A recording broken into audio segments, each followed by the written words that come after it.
নমস্কার বন্ধুরা, বানিয়ে ফেলো চিংড়ি মাছ। দেখো, চটজলদি চিংড়ি মাছটা বানাতে বেশি কিছু লাগে না উপকরণ। সামান্যই লাগলো পেঁয়াজ, রসুন আর একটু আদা আর কাঁচা লঙ্কা। দিয়ে দিলাম কড়ায়, যে কড়াতে তুমি ভেজেছিলে চিংড়ি মাছ সেই কড়াতেই দিয়ে দিলাম। দেওয়ার পর দিলাম একটু রং হওয়ার জন্য কাশ্মীরি লঙ্কাগুলো, আর তার সঙ্গে দিলাম একটু নুন। আর যে যেরকম খাও স্বাদ মতো দাও মিষ্টি। আর যেটা মেন দরকার সেটা হচ্ছে দুধ।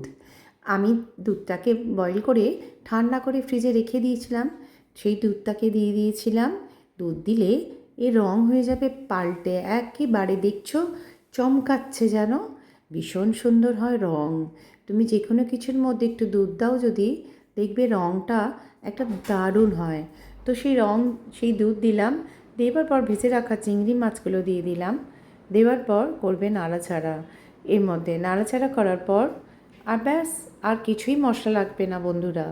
ব্যাস করো নাড়াচাড়া। তারপরেতে এই দেখবে যখন গায়ে মাখা মাখা বেশ খানিকটা কষে গেল, তারপরেতে যেটা মেন আরেকটু দুধ দিয়ে দেবে। দিয়ে দিলাম ঠান্ডা করা সেই দুধটা। দেওয়ার পর ব্যাস রেডি। তারপর যেটা না দিলে নয়, একটু ঘি আর গরম মশলা ওপর থেকে দিয়ে দাও।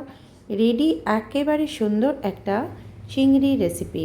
তো তোমাদের কেমন লাগলো আমাকে জানিও। জানি তোমরা এরকম বানাও, তাও করলাম তোমাদের সাথে শেয়ার। আর আমার মেনুতে যেহেতু ছিল পোলাও আর চিংড়ি আর চিকেন, তাই করে ফেললাম শেয়ার। তো কেমন লাগলো অবশ্যই জানিও কিন্তু বন্ধুরা, আর তোমরাও বানিয়ে ফেলো।